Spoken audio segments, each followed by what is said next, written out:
Yo, what's going on, y'all? It's Combo Breaker 99. I'm back with another quick post-fight analysis video from this past Saturday's UFC event. Shana Dobson versus Casey O'Neill. All right, y'all. My real quick thoughts on this fight. To me, this is a good example of fighters who come to fight and then fighters who come to win. You know, fighters who want to win, they definitely separate themselves from fighters who just want to come to fight. You know, I feel like fighters who come to fight, they just want to exchange blows, show up, and get the money, and then go on to the next fight, do the same thing the next go round. But I feel like fighters who want to win, they don't look for fight of the night. They want to be fighter of the year. They want to be fighter of the decade or whatever. You know, they want to be those fighters that separate themselves, look for ways to win, and go to that next level.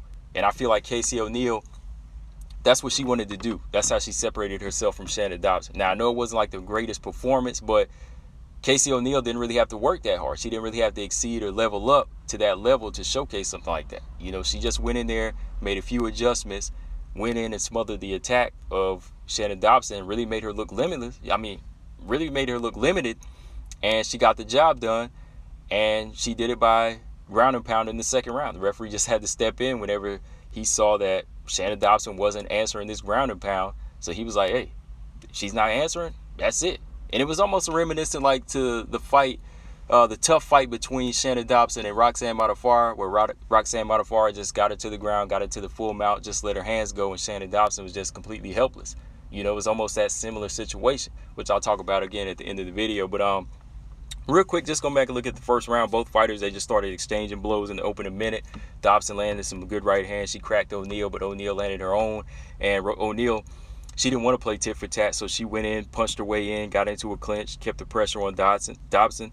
One thing about Dobson, you know, I feel like she can land these big shots, but she's not really stepping side to side, so she's not as effective. So if she has the power but no footwork to it, and she's just stationary, then all you got to do is bum rush her. Throw your own shots and clinch her, and then smother her attack, and then take her to the ground. And that's what O'Neill did. O'Neill was able to get her down.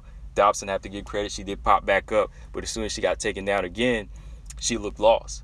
And that's what I'm talking about. O'Neill just had to smother the attack and just stay busy, and that's what she did. Now Dobson did get in some good knees and a few licks on the fence, but her attack is very limited whenever she's got her back to the fence. And that's all you got to do to a fighter like Dobson, put her back to the fence. Eventually, when you take her down, you just got to outwork her. And that's what O'Neill did in the first round. She just spent the remainder of the round just beating her up, you know, just letting her hands go, staying active on top.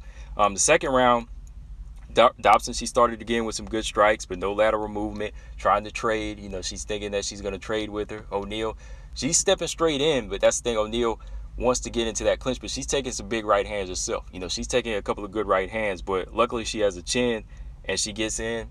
She once again goes in for that rush, gets Dobson to the ground, gets on Dobson's back. Dobson looks lost again here. Casey O'Neill puts that weight on her and just starts working the ground and pound.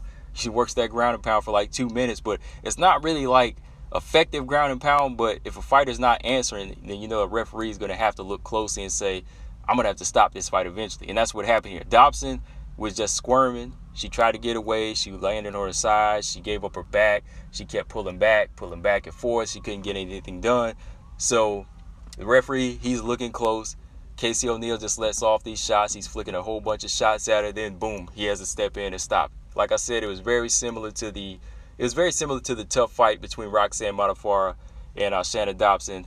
And I was like, yo, she's really got to work on her ground game. She's got to learn how to fight off her back, man, because you're never gonna exceed if you continue to just come in these fights and just exchange and hopefully try to knock somebody out. You know, it's not gonna work. You gotta improve on your ground game.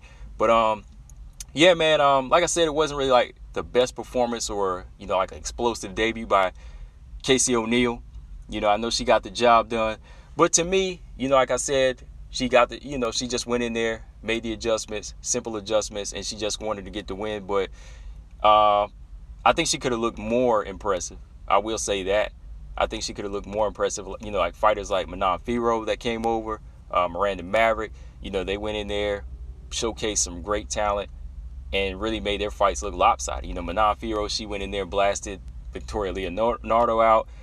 Miranda Maverick, you know, she busted up Liana Jojo to the point she couldn't continue another round. Only lasted one round. So, you know, those are big statement makers, and those make you look good. Now, Casey O'Neill, I know a lot of people are going on, saying that she did an excellent job, excellent job. It was a good job. It was a good job because she got her out of there. But I still want to see more from her. She's 6-0 right now, so I think there's still a lot of room for improvement, especially going into this flyweight division. It's a growing division. I know a lot of people think it's rusty, but it's a growing division, and we got a lot of talent in these lower tiers that's ready to make a big statement. But yeah, guys, let me know what y'all think in the comment section. What y'all think of this fight, Shana Dobson? What is she gonna do from here? In my opinion, like I said, she just shows up to fight. She might be looking to go to Invicta. I could see her getting cut, maybe on the next go round. I think she's an exciting fighter. She can put on exciting fights, but sometimes she's on that wrong end of the exciting fight. I want to see her do better because she does have power. She just needs to use her legs more, use more head movement. She's got to work on the ground. Got to work on the ground, Shana Dobson. But yeah, guys, who do you think Casey O'Neill can take on from here in the flyweight division, guys? Let me know. Combo Breaker 99. I'm out. Subscribe. Peace.